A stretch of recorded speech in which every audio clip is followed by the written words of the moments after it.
রানীগঞ্জের মঙ্গলপুর শিল্প তালুকের ১৯ নম্বর জাতীয় সড়কের মাঝে ওভারব্রিজের উপর রাত্রি প্রায় ১০টা নাগাদ একটি রড বোঝাই ১২ চাকার লরি জাতীয় সড়কের উপরে আগুন ধরে যাওয়ার ঘটনায় ব্যাপক চাঞ্চল্য ছড়ালো জাতীয় সড়কে। এদিন আগুন লেগে যায় ওই লরিটি জাতীয় সড়কের ওপর ওভারব্রিজ ধরে পেট্রোল পাম্পের সামনে ডিভাইডারের ব্যারিকেড ভেঙে রাস্তার ধারে আশ্রয় পড়ে। আর এরই মাঝে গাড়ির মধ্যে থাকা গাড়ির চালক খালাসি গাড়ি ছেড়ে চম্পট দেয়। এই ঘটনায় স্থানীয়রা বিষয়টি লক্ষ্য করে পুলিশ প্রশাসনকে খবর দিলে পুলিশ তড়িঘড়ি ঘটনাস্থলে পৌঁছে দমকল বিভাগকে এ বিষয়ে খবর দিলেই দমকলের একটি ইঞ্জিন দ্রুত ঘটনাস্থলে পৌঁছয় আগুন নিয়ন্ত্রণে আনার চেষ্টা চালায়। জানা গিয়েছে লরিটিতে লোহার রড বোঝাই করে আসানসোল অভিমুখ থেকে দুর্গাপুর অভিমুখে যাচ্ছিল লরিটি। ফোন করেছিল যে পাঞ্জাবড়া এখানে পেট্রোল পাম্পের সামনে একটা ট্রাক জ্বলছে।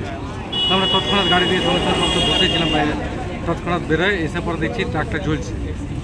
নিয়ে এসে আমরা গাড়ির সঙ্গে সঙ্গে আগুন নেবাতে কাজ শুরু করেছিলাম। নিয়ে আগুন নেবিয়ে পরে দেখছি যে ভেতরে কী আছে না, ভেতরে রড আছে, ড্রাইভার খালাস তো নেই, ডিসঅ্যাপিয়ার্ড ফ্রম দ্য স্পট। কিরকম কি ট্রাকটা কতটা কিরকম জ্বলেছে, কিরকম দেখলেন? ট্রাকের ফ্রন্ট সাইডের cabin, dashboard, front two tyre totally damage.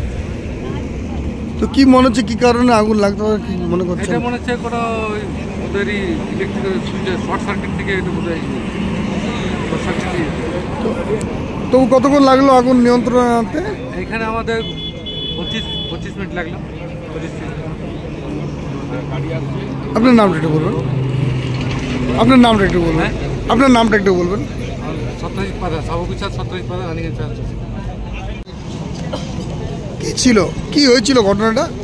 এখানে গাড়িটা অ্যাক্সিডেন্ট হওয়ার পর আগুন লেগেছে, আমাদেরকে ফোন করলো, আমাদের ফার্স্টকে আমাদের ফোন করলো যে মঙ্গলপুরে একটা গাড়ি পেট্রোল পাম্পের সামনে অ্যাক্সিডেন্ট হয়েছে, আগুন লেগে গেছে।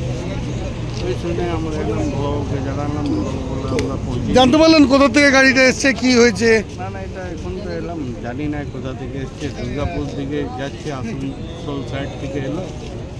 আর ড্রাইভারটা যে আছে ওর উপরে চেপে। ড্রাইভার খালাসি কেমন আছে এখন? ড্রাইভার খালাসি পালিয়ে গেছে, ওদেরকে কোনো হাত লাগে না, ওরা নেমে গেছে। তো পেট্রোল পাম্পের সামনেই এই ভয়াবহ আগুন, কি মনে হচ্ছে বড় একটা ঘটনা ঘটে যেত। এই গাড়িটা পেট্রোল পাম্পে ঢুকে অ্যাক্সিডেন্ট হতো তাহলে হেভি ঘটনা ঘটে যেত রানীগঞ্জে, আজকে মঙ্গলপুরে। এটা ভগবান বাঁচিয়ে নিল।